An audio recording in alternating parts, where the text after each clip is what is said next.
Notimundo Estelar, con María del Carmen Álvarez y Fausto Yepes. Y el presidente Daniel Noboa remitió a la Corte Constitucional una propuesta de reforma constitucional que plantea la castración química para personas con sentencia ejecutoriada por delito de violación. La noticia requiere profundidad. En Notimundo están los protagonistas de la noticia. Estamos ya con los dos invitados para abordar este tema que ha causado gran debate a nivel nacional. Estamos con el doctor Rafael Ollarte, abogado constitucionalista, vía telemática, y Pablo Játiva, profesor de la Escuela de Derecho de la UID, que está en los estudios de FM Mundo. Les damos la bienvenida a los dos para hablar sobre esta propuesta del gobierno, la castración química para violadores con sentencia ejecutoriada en casos de violación. ¿Es esto viable? ¿Es esto posible? ¿O es esto una forma quizá de generar un debate por sobre otros temas que están quizá preocupando más a los ecuatorianos? Vamos a comenzar con el doctor Ollarte, que lo tenemos vía telemática. A los dos igual, si es que hay necesidad de interrumpir en algún momento para una opinión, pues estamos completamente abiertos. Doctor Ollarte y doctor Játiva, bienvenidos. Doctor Ollarte, ¿es viable esta propuesta? Buenas tardes, don Fausto, un placer estar con don Pablo, con todos los amigos de FM Mundo.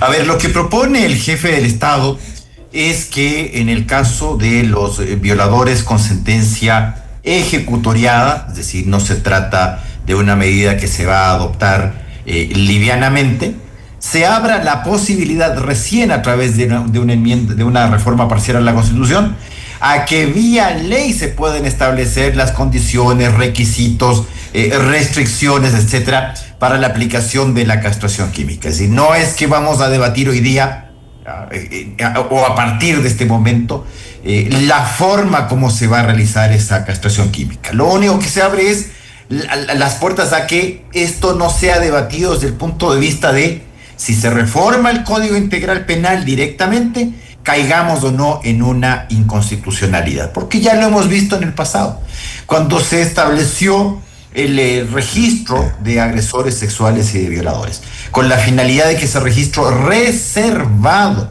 confidencial, impidiera de que esta clase de gente tuviese luego contacto con niños y adolescentes. La Corte, en un fallo bien torpe, declaró o previno la inconstitucionalidad, porque además esto salió de una objeción presidencial del entonces presidente Lenín Moreno, una cuestión que no tenía ni pies ni cabeza. Ahora, como la Comisión Interamericana, frente a una propuesta que de modo similar hizo la presidenta Dina Boluarte en el Perú en el año 2022, sacó un tuit, porque además la Comisión Interamericana ha tomado por costumbre no tomar decisiones luego de escuchar, sino simplemente actuar, sin meditar. Sí, no, y de una vez dijo, recordamos de que la Convención Americana establece la prohibición de tortura como un absoluto.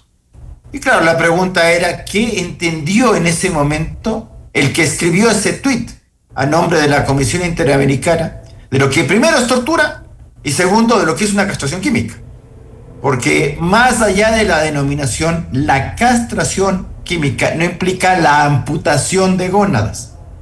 Es decir, no es que te van a extirpar el bajo vientre, pues, sino que sencillamente se te va a someter a un tratamiento médico para que baje tu carga hormonal y no sientas el deseo sexual. Yo he conversado con psiquiatras, psicoterapeutas, psicólogos, a que me expliquen este tema, primero de la castración química y segundo de las posibilidades de rehabilitación, gente que ha tratado con estos individuos que han cometido esta clase de actos. Y vean que curiosamente todos los que me han comentado esto me han dicho una cuestión que es terrible. El violador no tiene posibilidad de rehabilitación. Y me lo han dicho secamente, no tienen posibilidad de rehabilitación y por lo tanto esta medida de la castración química es una medida necesaria con esa clase de gente. Ahora bien, porque esta persona, cumplida la pena privativa de libertad, es altísimamente probable que vaya a reincidir. A propósito de esto que dice el doctor Ollarte, Pablo, bienvenido también, por supuesto, hay quienes dicen o se ha referido respecto de la castración química, el hecho de que esto reduce la reincidencia, esto también es una medida de protección a la sociedad, necesariamente, más allá del tema del trámite que deberá superarse en nuestro país, es un tema que ya está en discusión, pero ¿cuál es la lectura? Y un poco a propósito de lo que decía el doctor Ollarte, el violador no se rehabilita. Buenas tardes, Fausto, Rafael, un gusto estar con usted. Yo creo que hay algunas interrogantes alrededor de este tema, ¿no? Primero, la pregunta es, ¿disminuir la testosterona en un hombre garantiza que no va a violar? ¿Se viola solamente por deseo sexual? O alrededor de los perfiles de los violadores también encontramos un tema de humillación, una relación de poder, de controlar a la víctima, ¿no? Que parece que suele ser también un factor muy común en las violaciones. Entonces, creo que puede ser un error vincular deseo sexual con violación. Creo que puede haber muchos violadores que no necesariamente necesiten utilizar su órgano sexual, su pene, para ejecutar una violación. Las violaciones pueden darse de distintas maneras. Entonces, creo que desde un punto de vista médico, fisiológico y hasta psiquiátrico, hay dudas alrededor de esto. Sin embargo, hay que aclarar algunos temas ahí, Fausto. Hay estados donde sí se aplica, estados dentro de Estados Unidos, pienso también en Inglaterra, pienso en Australia. ¿Y cuál ha sido el resultado? En algunos de estos no hay garantía de que se evite la reincidencia, por un lado. Y en todos estos son medidas multidisciplinarias. No es que le pongo la inyección, le meto a la cárcel y se acabó, sino que hay todo un acompañamiento, un tratamiento especial para este tipo de individuos, dependiendo del caso, por supuesto. Aun cuando no implique necesariamente esto una rehabilitación. Exactamente. Dependiendo del caso, porque por supuesto podemos encontrarnos también con psicópatas que disfrutan de hacer daño de forma sexual a sus víctimas. Entonces, lo que a mí me preocupa es que en el Ecuador caigamos en el típico caso de populismo penal, ¿no? Que creer que porque aprobamos la inyección que va a castrar químicamente al violador, ya vamos a disminuir las violaciones, cuando sabemos que las violaciones son más bien el resultado de problemas estructurales, de violencia estructural contra la mujer generalmente, y que mientras no se ataquen las razones de fondo de estas desviaciones, pues la castración química puede ser solamente un paliativo. Doctor Ollarte, y mucho de esto se ha dicho también respecto de que el problema del violador o del pedófilo, del pederasta, no está necesariamente en su órgano sexual, está en la cabeza. Es todo un conjunto de condiciones que no se van a resolver con la castración química. Ahora se lo voy a decir clarito y con poca paciencia. La única posibilidad que usted tiene para evitar la reincidencia de un violador es ponerlo contra la pared y fusilarlo, pues. Esa es la única fórmula. Pero como lamentablemente no podemos llegar a ese extremo, tenemos que buscar fórmulas que tampoco las estamos inventando. Es decir, no es una cuestión, esto no es una adivinanza, por si acaso. Si esto en los países que nadie te garantiza que un estúpido de estos no vuelva a incurrir en semejante delito. Nada te garantiza. Pero sí hay medidas que tú tienes como Estado la obligación de tomar. Y la obligación del Estado es proteger a la gente. Para eso está el Estado, servir a la persona humana y promover el bien común. Porque yo veo bien corrido aquí ya el tema de que se preocupan demasiado estos tipos. Aquí nos preocupamos del delincuente animal que comete una clase de este tipo de cosas y nos comenzamos a preocupar del pobrecito la víctima. ¿Sí sabe cuántos casos de procesos de violación tenemos actualmente en Ecuador? 70,000, se lo voy comentando, 70,000. 15,000 en contra de menores de edad. 15,000. Y cuando le digo 70,000, no le estoy diciendo que hay 70,000 violaciones en Ecuador. Porque como la violación es un delito estigmatizante, muchas veces lo que se dice es que no es que el violador le amenaza a la chica que te voy a matar o te voy a matar a tus papás si hablas. No. Es la propia familia la que encubre esto porque se destruye la familia. Por eso muchos de estos tipos violadores están en las familias.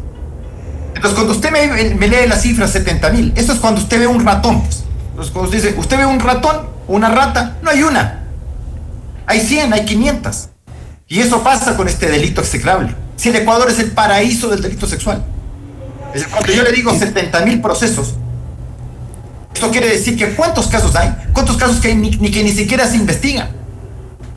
Estamos muy preocupados de estos tipos y no estamos preocupados de las víctimas, a las cuales se les generan unas consecuencias que en muchos casos son irreparables. Y mucho de esto, doctor Ollarte, creo que se ha dado Ir también. a ver a estos tipos a las cárceles, vayan a ver a las víctimas, a las clínicas. ¿Cómo quedan? Se ha dado mucho como parte de este debate, doctor Ollarte, el hecho de que hay quienes han analizado, eso se ha visto mucho, la discusión en redes sociales, la parte ética y todo, y un poco como que también en realidad, un poco lo que usted dice, se tiende a ver por este tema de derechos de este grupo de gente que está causando este tipo de problemas. A ver, le voy a contar. A nivel de menores de edad, de niños, la relación de violaciones entre mujeres y hombres es prácticamente paritaria. ¿Por qué? Porque el niño no cuenta. Porque la niña no cuenta, se queda callado, como no sabe en principio. Ya me han contado el caso de que en una guardería, el dueño de la guardería le ha violado a un niño de 3 años. Niño de 3 años. Ahora, claro, los tratamientos son distintos, ciertamente. Ya a nivel de personas mayores, el nivel de violaciones de mujeres el nivel de violación de hombres respecto a mujeres es marginal. Marginal. Porque esta gente sabe hacia dónde va. Sabe hacia dónde se dirige. Y en todos los casos en los cuales usted tiene condena, en la generalidad de casos no es la primera vez. Lo que pasa es que en esta vez que te están procesando, esta vez te cogieron. Es decir, ni siquiera cuando usted le procesa un tipo de esto es por la primera violación. No. Esta gente es experta en este tipo de cosas. Y cuando uno ve cómo hace las cosas, dice, esta no es la primera vez que este gallo ha hecho esto.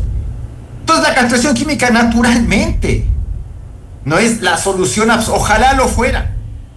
Ojalá lo fuera. No es la solución absoluta, pero es una de varias. Entonces si vamos a comenzar a discutir todas las soluciones, ninguna sirve. Entonces no hacemos nada y seguimos como estamos. Doctor Játiva, creo que es importante también a propósito de esto, y quizá deba ampliarse más el debate sobre una política criminal quizá más integral, tomando en cuenta además de que muchos de los violadores, y esto está estadísticamente probado, fueron víctimas de violación en el pasado. Es decir, entramos en un círculo que lamentablemente o en algún momento tendrá que cortarse. Lamentablemente es un círculo que existe, que está allí. Así es, Fausto, y me preocupa muchísimo las capacidades reales del Estado ecuatoriano para asumir este tema. Digamos que mañana se aprueba, que se da todo el procedimiento, que no hay mayores objeciones. ¿Puede el Estado ecuatoriano pagar una medicina que cuesta aproximadamente $500 por persona y que se coloca de forma anual? De lo que he podido escuchar a médicos expertos, aparentemente es la misma medicina que se usa para el cáncer de próstata, ¿no? Entonces, estamos en capacidad como Estado de hacer eso cuando ni siquiera podemos garantizar condiciones mínimas en las cárceles para que los presos no se escapen. No le hablo de que tengan las 3 comidas al día, que no las tienen, sino que no podemos garantizar que alias Fede se quede en la cárcel, ¿no? Entonces, ese Estado es capaz de poner la inyección que va a castrarle químicamente al preso. Yo tengo serias dudas. Y el otro punto que es muy preocupante, ¿qué nos garantiza que no vamos a castrar químicamente a gente inocente? ¿Por qué no nos preocupamos también por el error judicial que suele ser común en este país? Condenamos a gente que a veces no es necesariamente la culpable, no se ha demostrado. En otras instancias suele demostrarse que hay inocencia. A mí se me preocupa seriamente que podamos estar pensando en medidas tan complejas que afectan directamente a la integridad corporal de un individuo cuando no tenemos certeza sobre el sistema de justicia. Y eso sin mencionar las implicaciones en el derecho internacional. El Pacto de San José, el Sistema Interamericano de Derechos Humanos, ha sido muy claro en pronunciarse en contra de esto y lo ha equiparado a la tortura. Yo creo que la exposición que hace el doctor Ollarte al respecto sobre si esto constituye tortura es válida. No sé hasta qué punto, habría que discutirlo, pero los organismos internacionales de los que Ecuador es signatario ya lo han expresado. Entonces el Ecuador podría arriesgarse de alguna manera a tener cierto tipo de sanciones, a ser considerado aislado dentro del sistema interamericano, y eso creo que también hay que considerar cuando tengamos esta discusión. Ampliar entonces el debate o quizá tomar otro tipo de medidas, porque el doctor Ollarte decía, esto es una de las soluciones, no pasa exclusivamente por allí. Quizá el gobierno debería ampliar el espectro y hacer una propuesta más integral. Así es, y eso aplica a todo, Fausto, no solamente al tema de la castración. Cuando hablamos de menores infractores, por ejemplo, no es algo que se debía discutir en 30 días como un proyecto económico urgente. Son discusiones de fondo en las que hay que escuchar expertos, a la academia, a los gremios vinculados, de ser el caso. Y en este tema, como le decía, temo que está rozando el populismo penal. Temo que no estamos encontrando ahí una respuesta, y ojalá no sea más bien una respuesta política al caso de Santiago Díaz, del miembro de la Revolución Ciudadana que está acusado de violación, porque, oh sorpresa, se hace público este caso, que por supuesto es completamente detestable, pero a los pocos días se propone el tema de la castración química. Ojalá no sea la politización de la violación lo que estamos viendo acá. Doctor Ollarte, esta no es la solución al problema de los violadores, pero debería entonces, un poco la misma pregunta, el gobierno plantearse otro tipo de soluciones, otro tipo de propuesta, algo más integral, algo mucho más de fondo. Lo voy a decir claramente, un preso te cuesta al Estado entre $400 y $500 mensuales. No cuesta $500 anuales. Es decir, esa comparación no tiene presentación. Eso cuesta la medicina, doctor. Sí, por eso, $500 al año.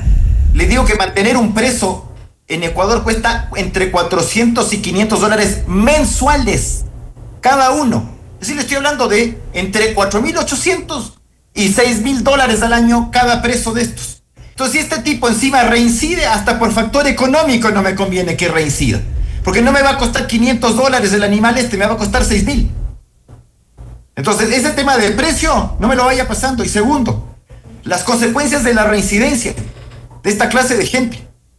Las consecuencias de la reincidencia en la gente que sufre el delito. Porque si no, la respuesta es que estos gallos tenemos que tenerlos en prisión perpetua. Porque entonces no habría otro remedio con esta gente. Entonces, esta es una de las fórmulas.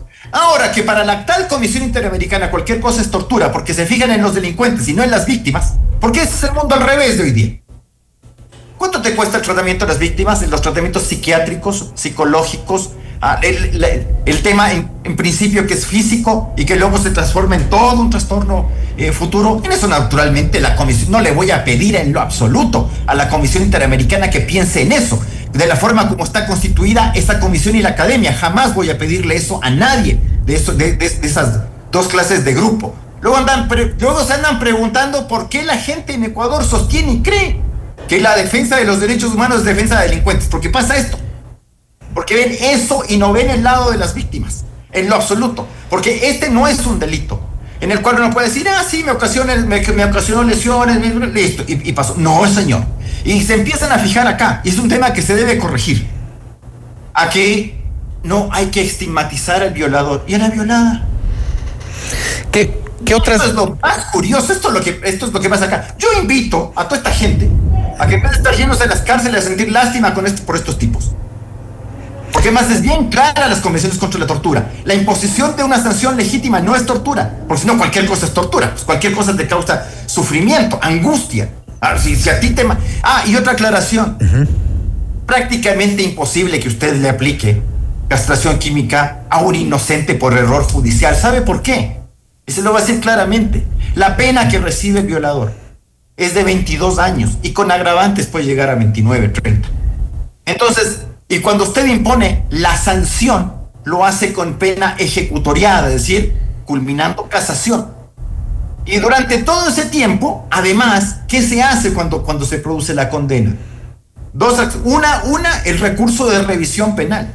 Y dos, la acción extraordinaria. Entonces, no es que usted le va a aplicar la castración química a alguien con el cual dudamos siquiera. Primero, la presunción de inocencia culminó con la sentencia de casación. Hasta ahí nomás llegó la presunción. No podemos hablar de presunto inocente cuando alguien es un condenado firme. Allá no es presunto inocente, es culpable. Ahora bien. Segundo, cuando ha agotado encima revisión y acción extraordinaria, es decir, 2 procesos adicionales más. ¿Cuál es la duda? Pues estamos dudando mucho aquí respecto de esta gente. Ahora, doctor Játiva, ¿es este sistema de derechos humanos quizá en extremo garantista, como dice el doctor Ollarte? No, mire, yo creo que la ley del talión quedó para las anécdotas bíblicas, ¿no?, de hace siglos. Querer volver a eso es un retroceso absoluto. Las políticas públicas y la elaboración de las leyes deben basarse en la ciencia.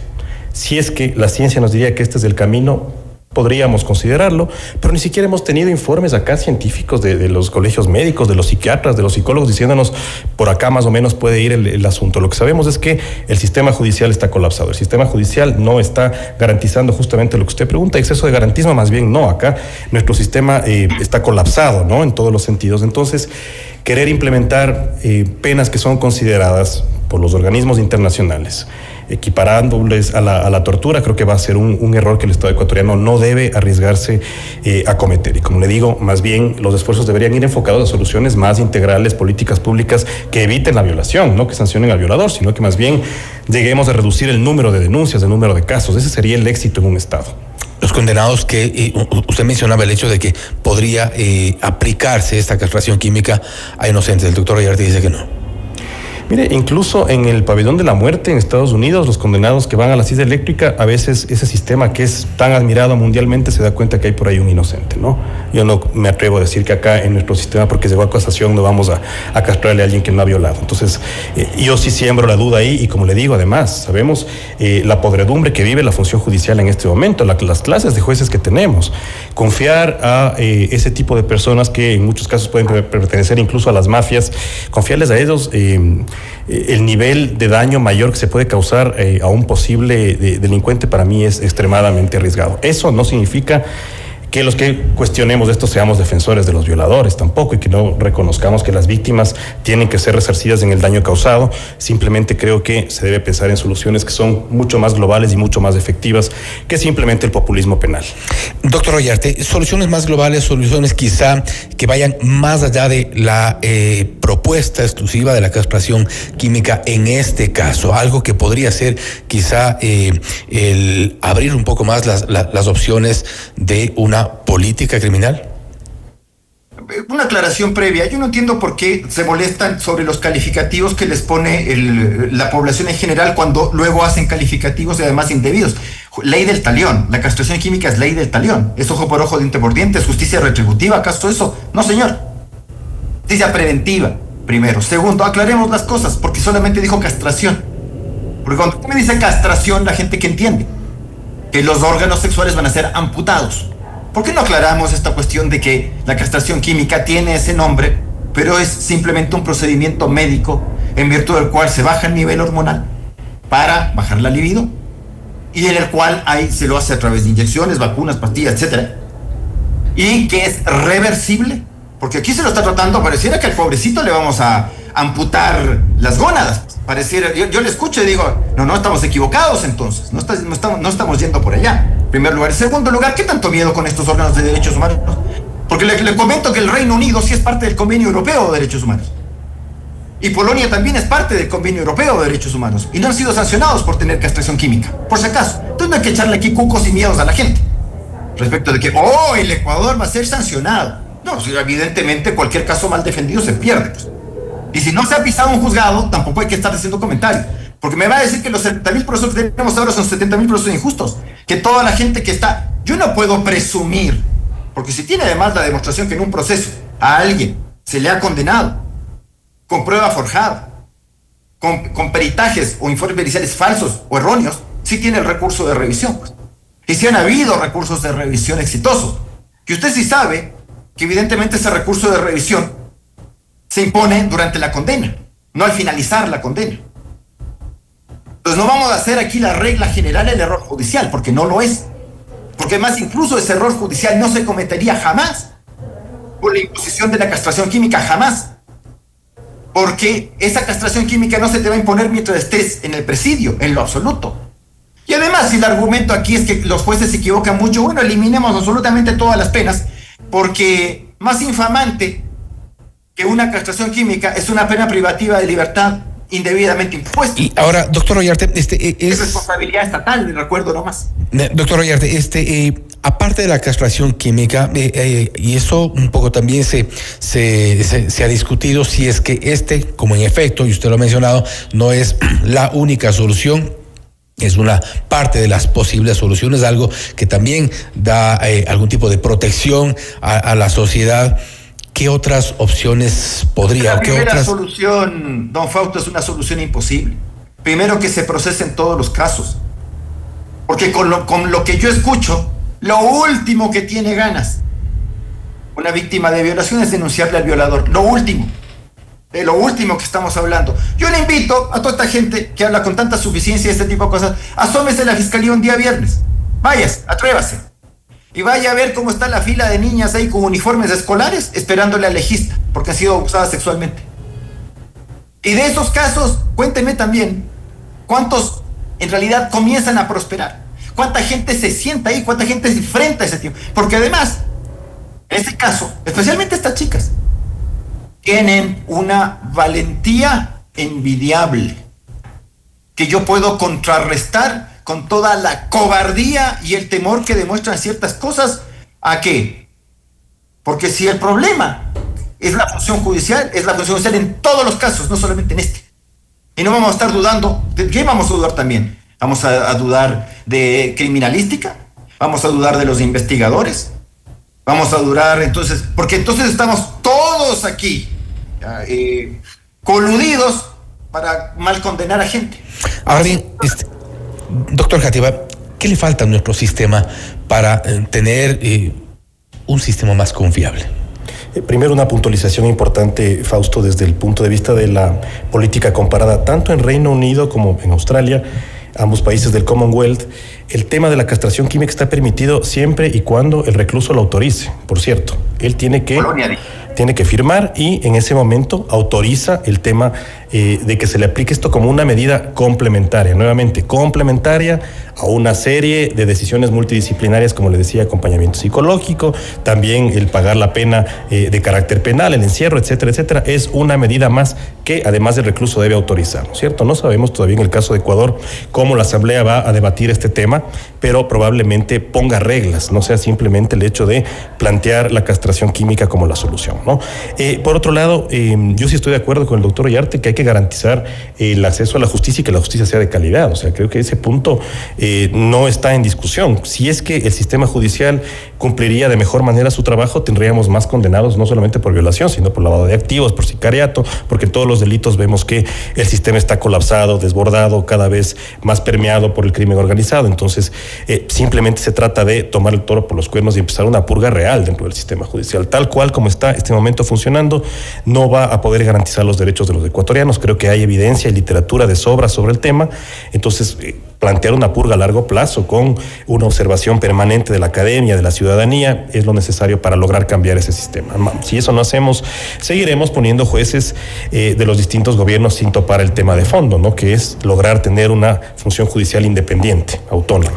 Y ya para cerrar, doctor Ollarte, ¿es entonces importante ampliar estas propuestas o nos quedamos en lo planteado por el gobierno?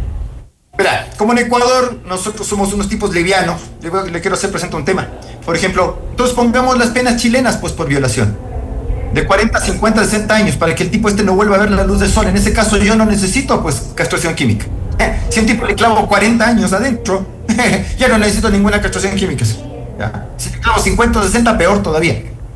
Segundo, en el caso del Reino Unido, las penas brutales que tienen allá. Y lo brutales no lo digo para criticarlos, sino para compararlas con la liviandad ecuatoriana. Entonces tienes prácticamente un presidio perpetuo, en el que luego de 40 años te dicen, bueno, usted aparentemente está rehabilitado, pero para asegurar que usted no va a reincidir, le hacemos la castración química, porque de lo contrario sigue acá nomás. Acá las penas son de estas, pues 22, 25 añitos, en el mejor de los casos con las agravantes, 29, 30 años. Entonces, este tipo sale y todavía está en capacidad de hacer esto. Y yo se lo digo, y se lo comento, nosotros los abogados no somos ni sociólogos, ni médicos, ni psiquiatras, por eso tenemos que preguntarle a la gente que sabe. Y no a cualquier psicoterapeuta, no a cualquier psiquiatra, sino a los que tratan esta clase de gente. Lo que yo he preguntado no se lo he preguntado a un psiquiatra general, no sino psicoterapeuta general, sino a alguien que tratan a estos individuos, porque a veces como estos tipos no son sometidos a proceso, porque no toda violación acaba en un proceso, lamentablemente, porque ustedes tendrían 700,000 casos de estos. Pero esta gente, la propia familia intenta que esta gente se rehabilite a través de tratamientos. Entonces, no hay fórmula de rehabilitarle a estos tipos. No hay. La misma familia sabe lo que ha hecho, porque incluso hay casos execrables de violación entre hermanos. Pero usted se da cuenta de lo que estoy diciendo. Entre hermanos. Eso de tíos, primos, eso, vean, ni mejor ni lo digamos. Entonces la gente lo que intenta es ponerle tierrita a esto y llevarle al muchachín a que a ver si le pueden arreglar pues la cabeza. Dice, no hay cómo, esto no se puede, rehabilitarle a este tipo no se puede. Así no más. ¿El endurecimiento de penas puede ser un camino, doctor Játiva? Mira, hay una serie de estudios fuera del Ecuador, la mayoría, que nos demuestran que la mayoría de países que han aumentado las penas para delitos en general, no solo de violación, no garantizan menos delitos, ¿no? en estas sociedades, ¿no? El delincuente, antes de salir a delinquir, no ve el Código Integral Penal, ¿no es cierto?, sino que está en una lógica de supervivencia generalmente, y por eso delinque. A mí algo que me preocupa mucho en esta discusión es que no hablamos que, no todas, pero gran parte, la mayoría de los casos de violación que se dan en estratos económicamente más pobres, ¿no? El hacinamiento, por ejemplo, el hecho de que las niñas tengan que vivir cerca de los tíos, de los abuelos, fomenta de alguna manera que se den este tipo de relaciones, ¿no? Más allá de que pueden existir casos de personas que están completamente trastornadas, pero en la gran mayoría de casos hay condiciones sociales que pueden de alguna manera impulsar a que sucedan estos temas. Y eso los estados tienen que atacar, y en muchos casos logran atacarlo de forma exitosa, y vemos cómo la reducción de delitos se da, igual que con el sicariato o con otros delitos que suelen preocupar muchísimo, ¿no? Entonces, yo creo que nuevamente soluciones estructurales a problemas estructurales, no soluciones parche, no soluciones que suenan bien en el momento político, porque el rival político tiene un actor que está siendo este momento investigado por violación. Espero que no sea el caso, espero que realmente estemos pensando en enviar propuestas a la Asamblea para combatir efectivamente estos delitos. Y el último tema que creo que es importante mencionar es hay que acordarnos del rol de la Corte Constitucional al respecto también, ¿no? Yo creo que la Corte, conocedora del derecho internacional, conocedora de los derechos humanos, va a tener un rol fundamental al tratar de limitar ciertos excesos que puedan suceder alrededor de estas propuestas. Y es precisamente en la Corte Constitucional donde está ahora mismo la propuesta. Cierro con esto, doctor Ollarte. ¿Deberían ser tratados de forma distinta violadores, pedófilos, pederastas, o tiene que ser básicamente el mismo trato? Usted me está poniendo una pregunta muy difícil. Yo lo único que le puedo decir es que esta gente, por más pocos que sean los que terminan en condena, tienen que tener condenas duras. Porque el tema de establecer, primero, condenas blandas, y segundo, que estos tipos saben que no van a ser procesados. Saben, por eso lo hacen. O sea, no digo que ni siquiera tienen la certeza de que no van a ser condenados, sino que ni siquiera van a ser puestos frente a un tribunal. Así nomás, por eso lo hacen. Con esa garantía. Porque más tienen la garantía de todo esta clase de gente. Y de la Corte Constitucional ni me pregunte, porque esa Corte Constitucional cometió el asco de echarse abajo la ley de registro de violadores. Hablando de que el registro estigmatiza. ¿Y la víctima? ¿Cómo un registro reservado, confidencial, estigmatiza a alguien? ¿Sería capaz alguien en sus 5 sentidos que no tenga los valores invertidos como ocurre ahora, de dejar que una persona que sufrió condena por esto lo va a juntar otra vez con niños? No. Ya, y esa media mecha, solo con el voto salvado de Carmen Corral, tengo que reconocerlo. Solo Carmen Corral salvó el voto en ese caso, en el cual se permitió esa degeneración del Lenín Moreno. Perdone que le trate con ese nombre. No digo que el señor sea un degenerado, pero fue una degeneración. Creer de que el registro de violadores, que era un registro reservado, confidencial, con la única finalidad de que esa persona se reinserta en sociedad, claro. Pero si usted lee ese fallo, es tan infantil que creen que como la finalidad de la pena es rehabilitar, ergo está rehabilitado. Pero con ese argumento no hay reincidencia, pues nomás. O sea, si eso fuera cierto, no existiría la reincidencia. Aquí usted tiene una obligación: proteger a la población, proteger a los grupos vulnerables. Pues no es posible que el Ecuador siga siendo en esto el paraíso del delito sexual. Entonces, comencemos de a poco, porque aquí nos encantan las políticas macro. Arreglemos todo. Entonces, con el arreglemos todo, porque esto es insuficiente, al final no hacemos nada. Ni el Estadio Atahualpa arreglamos con ese criterio. Comencemos por donde podamos. El que mucho abarca, poco aprieta. Comencemos con este tipo de cosas: el registro y la castración. Y luego seguiremos. Tenemos que seguir avanzando, paso a paso, porque de lo contrario no termina haciendo nada y esto es un despelote. Importante someter a debate esto con lo que hemos al menos comenzado, con lo que se intenta comenzar a raíz de esta propuesta del presidente Daniel Noboa. Doctor Rafael Ollarte, abogado constitucionalista, gracias por habernos acompañado en este debate, en este panel, que creo que es un tema de largo aliento que nos dará mucho de qué hablar. Solamente un tema: no confundamos estos delitos sexuales con pobreza, por si acaso, porque nadie viola por hambre, nadie viola por necesidad. Y en la pandemia, donde se vieron muchos casos de estos, fue por el encierro. Y fue en las clases altas, pues, este tipo de cosas. No fue allá en las clases bajas nomás, no. Y hay que acabar con estos tipos. Tema difícil de debatir en pocos minutos. Doctor Játiva, también gracias por habernos acompañado y por estar con nosotros. Un gusto, Fausto. Gracias por la entrevista. Agradecemos a los dos, el doctor Rafael Ollarte y el doctor Pablo Játiva, hablando sobre la propuesta de castración química que ha remitido el presidente Daniel Noboa a la Corte Constitucional. Noticias, entrevistas, análisis.